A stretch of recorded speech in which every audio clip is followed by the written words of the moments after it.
Hello students, welcome to EPG Pathshala. I am Dr. Rupak Chakravarti, faculty member from the Department of Library and Information Science, Punjab University, Chandigarh. Today I am going to talk about scholarly communication and open access from the paper Media and Information Literacy.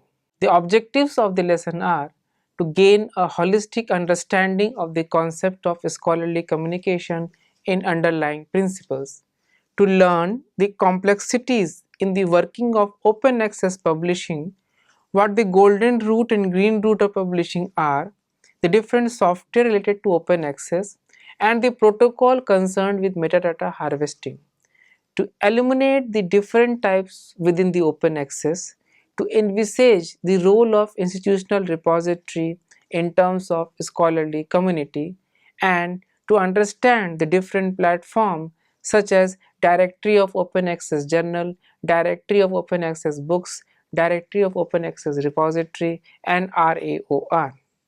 Scholarly communication is the lifeblood of the universities or any higher education institutions teaching and research mission. With the advent of new technologies, the nature of scholarship and scholarly communication has expanded beyond the traditional print formats to include other means of dissemination. Other means of dissemination, for example, email, preprint servers, e-journals, e-books, e-reserves, distance learning, etc. In an online environment, issues of copyright, intellectual property rights, and the long-term preservation of digital assets are posing new challenges to faculty, administrators, and librarians.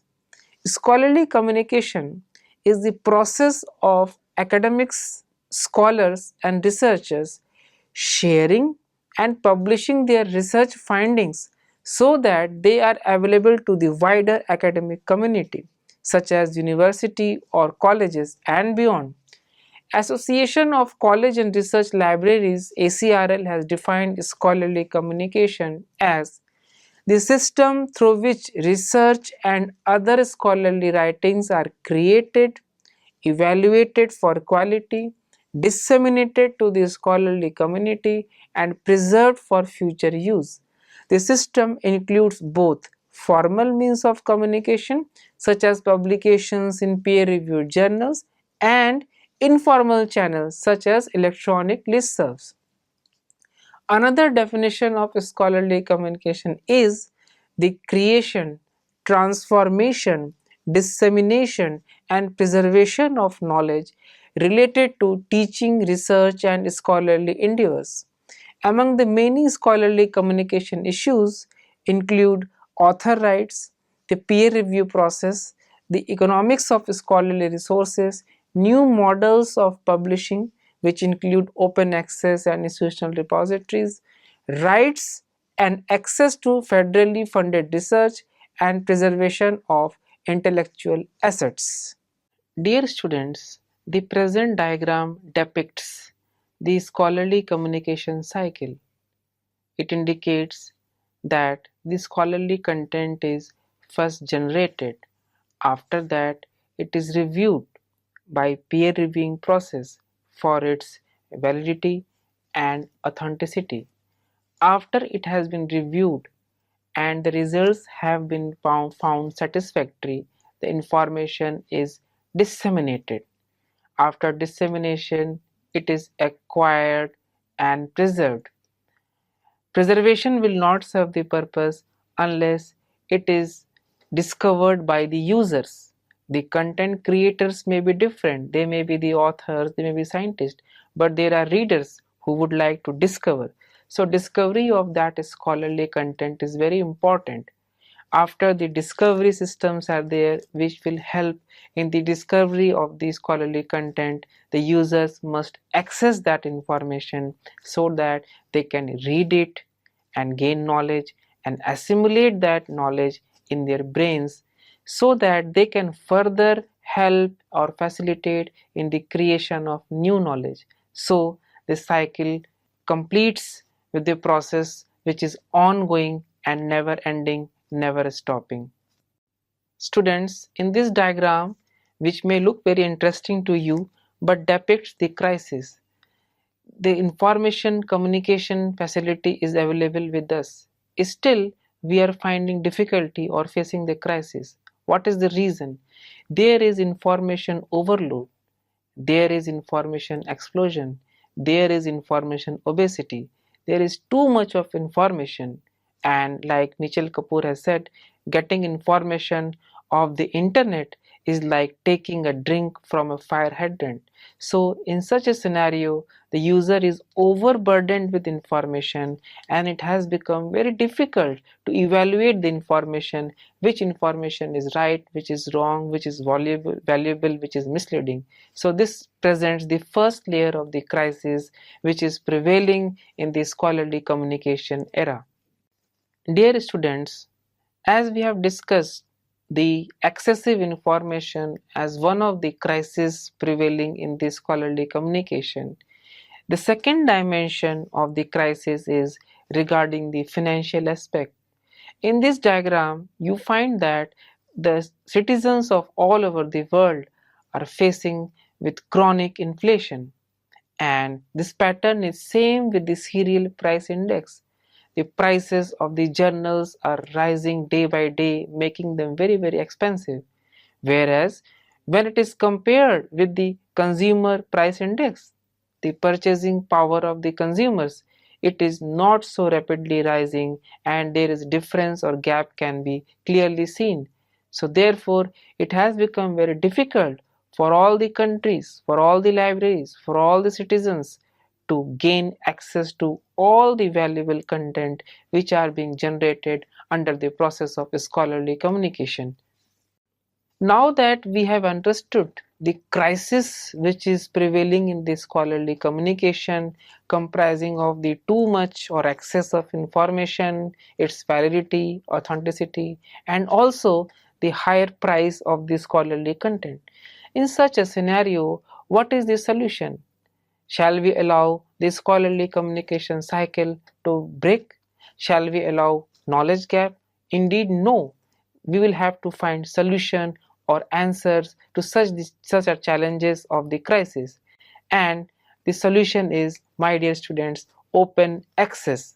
That means the users are thrown open all the scholarly content under the sun so that they can be accessed openly.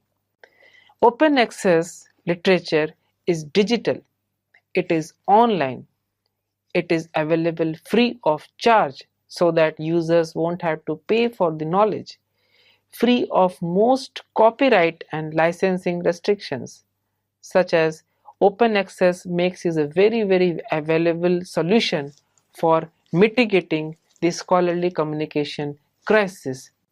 Open access. Dear students, open access is very influential. It is very powerful. It is a great enabler. Open access removes price barriers, which includes subscriptions, licensing fees, pay-per-view fees, etc. Open access removes permission barriers, which may include copyright and licensing restrictions. Therefore, we can say that open access focuses on free availability and unrestricted use of the scholarly content so that the knowledge can be added to the world globally and not just become the property of a certain community. Open access. Now that we have understood the concept of open access, its importance and significance, what it does additionally. Open access, in addition to removing the access barrier and price barrier, it also removes the time barrier. Open access in true sense should be immediate. That means there shouldn't be any delay or time lag in the generation and access of the scholarly content. And furthermore, open access should apply to the full text, not just to the abstract or summaries. In nutshell, we can say that open access should provide the immediate access to the full text content for the satisfaction and consumption of the end users or the readers. Many people have doubts and they ask questions whether open access is compatible with the current scenario and what is the flaw in the system, why we are introducing open access. Dear students, let me tell you that open access is completely and fully compatible with the existing system. It is compatible with the copyright, it is compatible with peer review, it is even compatible with the revenue generation. That means those publishers who are adopting open access can even earn profit. Open access is also compatible with print version. It is compatible with preservation, prestige, career advancement, indexing, and open access is also compatible with other features and supportive services associated with conventional scholarly literature. Now we will discuss the benefits which we can derive out of open access. The institutions can provide their academic community the peer-reviewed quality resources without any excessive financial burden, which means that the readers of the institution, the students, the teachers will have access to more content which is quality content and can enhance their knowledge. Researchers, students, and teachers get what they want free articles, which means that the society at large gains because they are also the disseminators of the knowledge. Dear students, this diagram depicts the development of open access. You can see it depicts the years in the x-axis and vertically it depicts the number of articles and number of journals. Number of journals are being displayed here with red color and number of articles with blue color. If you see the trend, you will find that there is a rising or increasing trend in the both, which is a good news. We find that the curve for the number of articles and number of journals are both increasing day by day, which means that we can say that open access is a developing trend and it will continue to do so.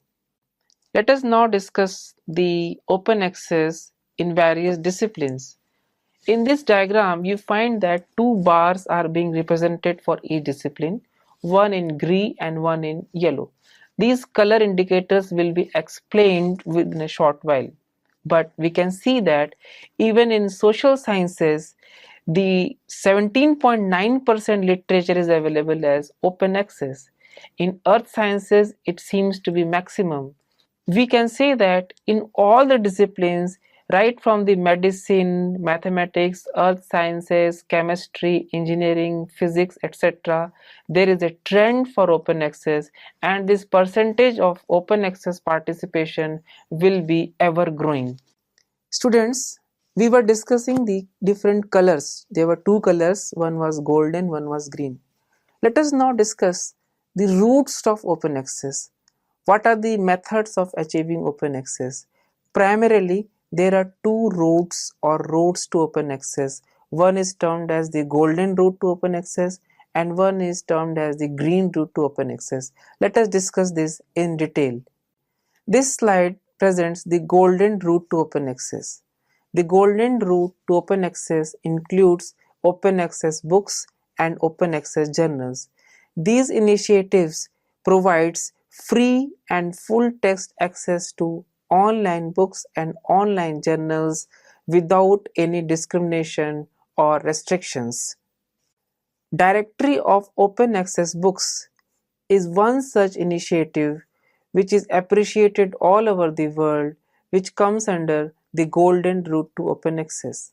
Directory of Open Access Books provide full text of the books in all the disciplines.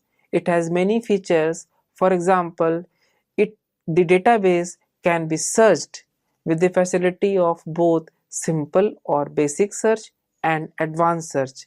Apart from searching, it also facilitates the browsing. As you can see in this screenshot, you will find subject trees and any researcher or student can use this subject tree to find the number of books listed there under every subject.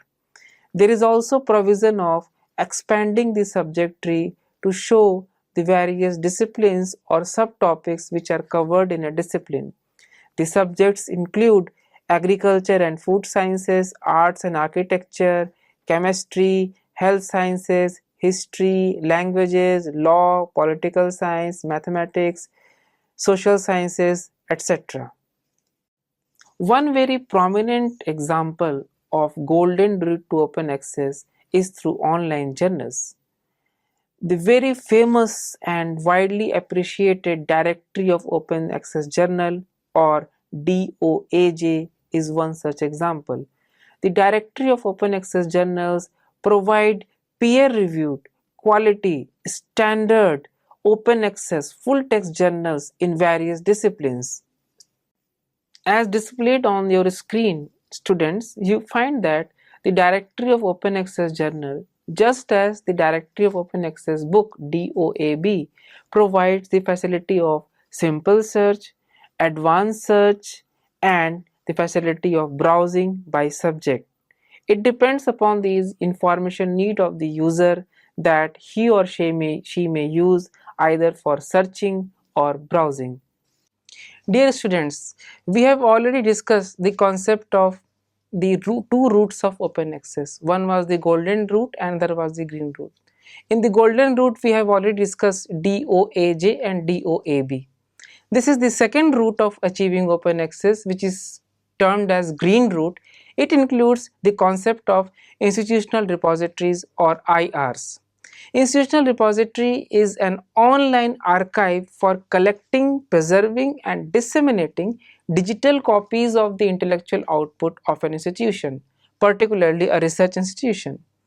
It can also be defined as an institutional repository can be viewed as a set of services that a university offers to the members of its community for the management, dissemination of digital materials created by the institutions and its community members. For a university, this includes materials such as monographs, academic journal articles, both before publication and after publication. Before publication it is termed as preprints, and after publication it is termed as postprints, undergoing peer review, as well as electronic theses and dissertations, that are ETDs. For example, Indian ETD repository, which is developed by the InfluNet. An IR may also include other digital assets generated by the academics, such as the administrative documents, course notes, learning objects, or conference proceedings. Deposit of material in an institutional repository is sometimes mandated by the institution. Mandated means it is made compulsory for the institution. The open access literature is also increasing day by day, and there are many initiatives. Initiatives are being taken in India as well as worldwide. It has also becoming difficult to access the repositories or institutional repositories of the organizations of the all country. Therefore, it was much needed so that the students or teachers or scholars or scientists may have a single window platform to access the content of the institutional repositories of all over the world. A very prominent initiative in this direction was taken by the Open DOAR, where DOAR stands for Directory of Open Access Repositories.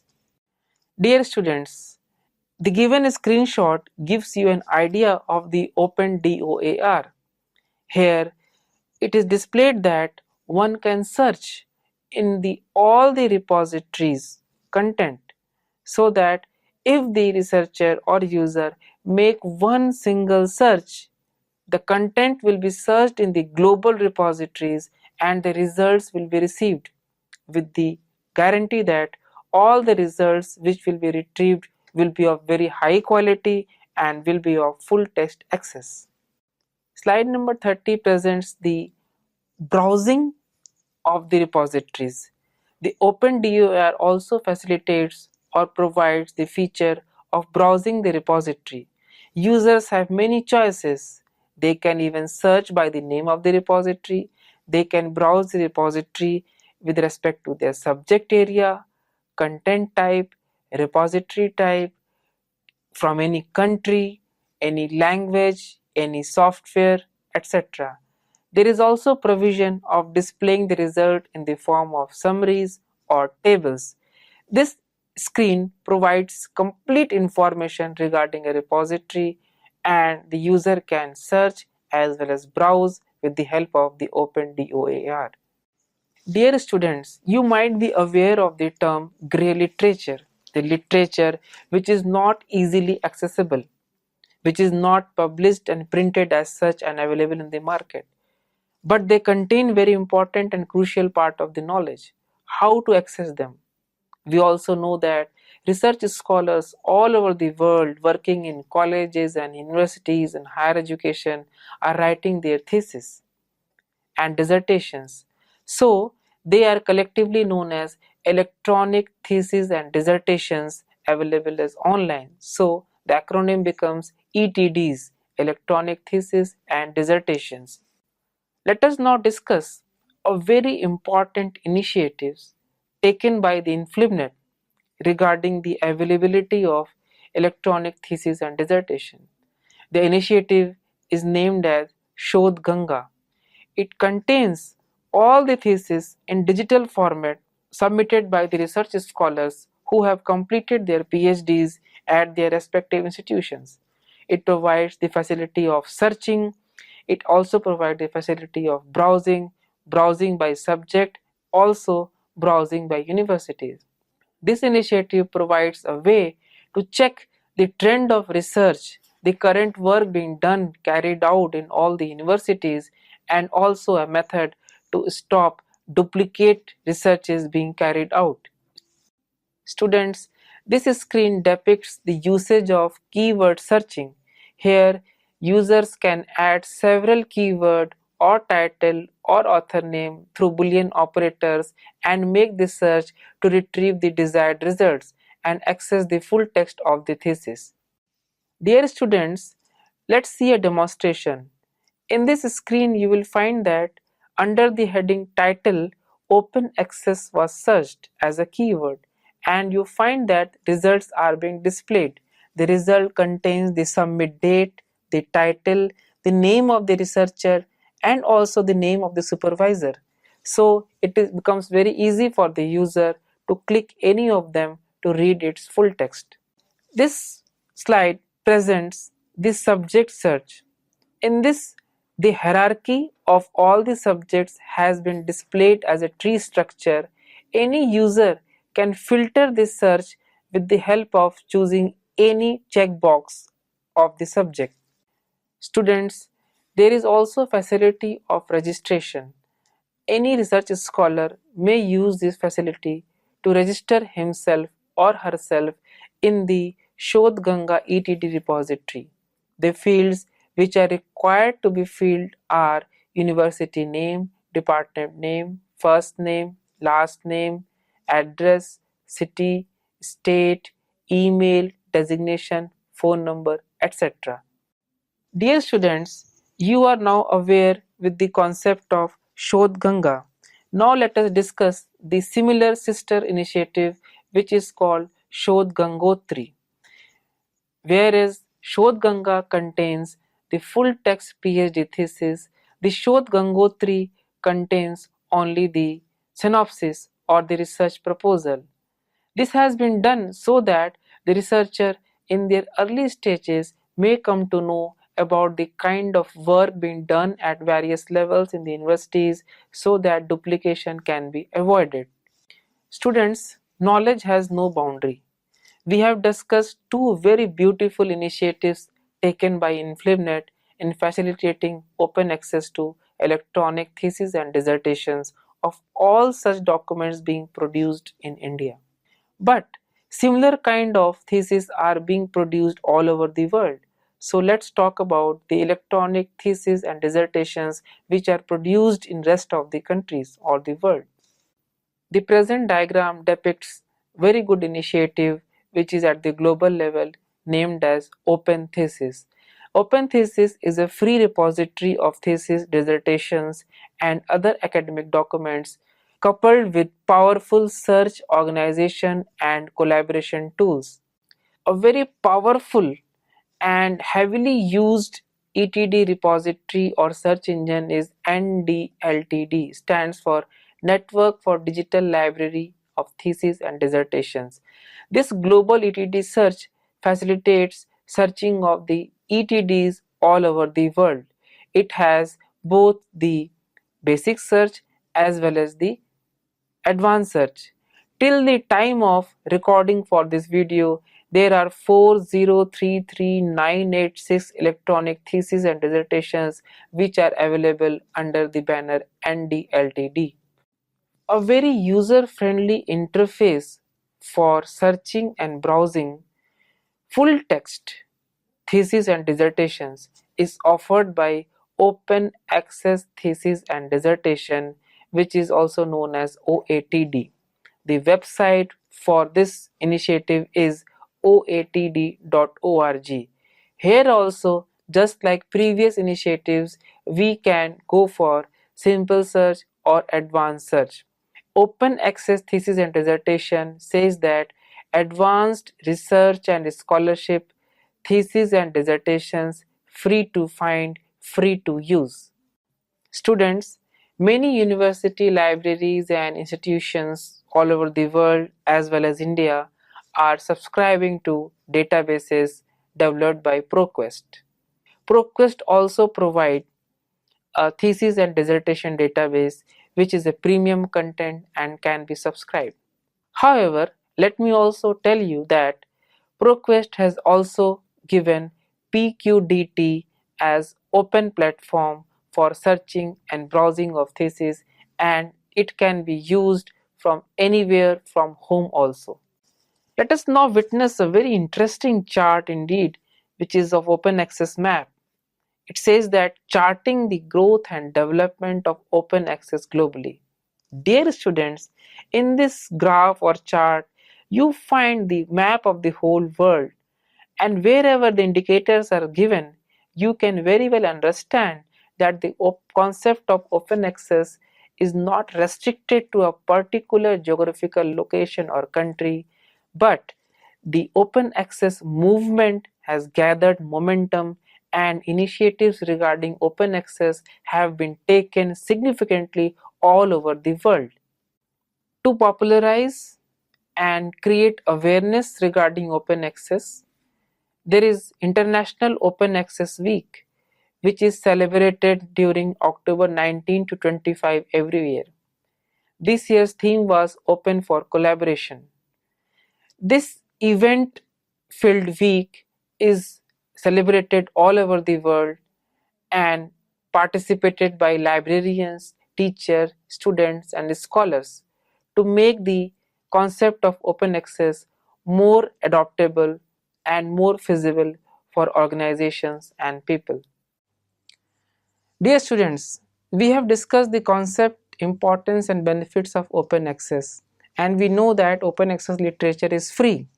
But when it comes to the premium content or subscribed content, then I would like to name a few initiatives which are known as Research for Life. Here you see 4 has been written as numeric 4, and this 4 means Hinari Access to Research Initiative, access to global online research in agriculture, that is Agora, online access to research in the environment, OERE, covering the environmental sciences, and online access to research for development and innovation, that is ARDI.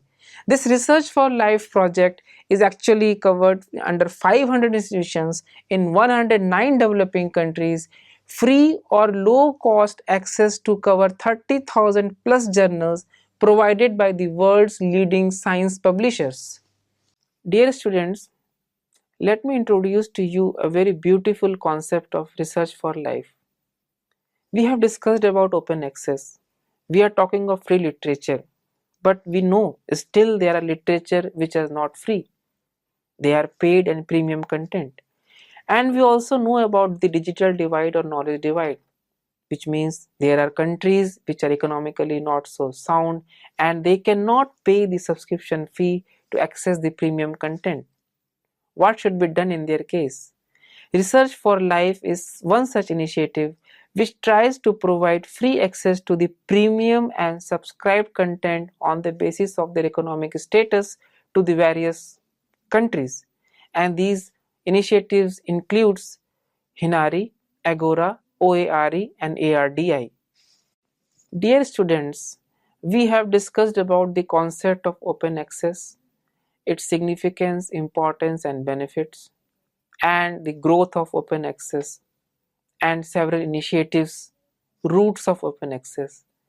It is also very important to know that in the green route to open access, where we have discussed the institutional repositories, it is essential to know how such institutional repositories are being created. Dear students, organizations and libraries are using softwares, basically open source softwares, for the development of open access institutional repositories. Some of the open access softwares which are used for the purpose of creating OAIR are Fedora, ePrints and DSpace, all of them becoming more and more popular for creating, managing, maintaining and sustaining open access institutional repositories. Students, let us now summarize the concept of scholarly communications and open access. As the saying goes, necessity is the mother of invention. The academic community has found an answer to the scholarly communication crisis in the form of open access. It was the necessity for which this open access has been invented and it is being used.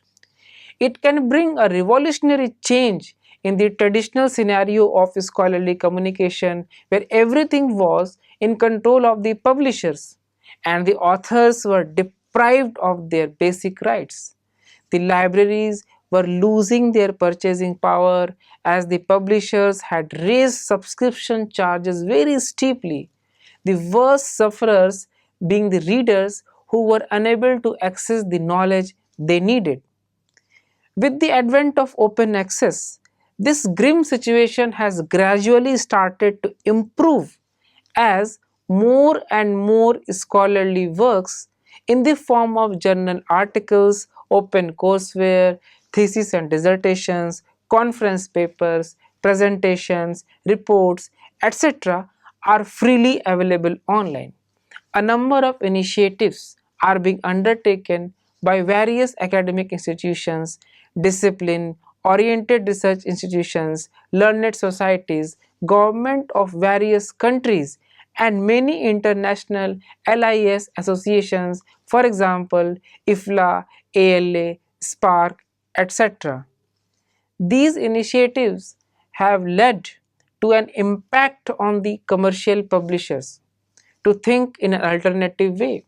The commercial publishers are now have to think a publishing model which is more open to help the authors who want their scholarly work to be in public domain without harming their commercial interest.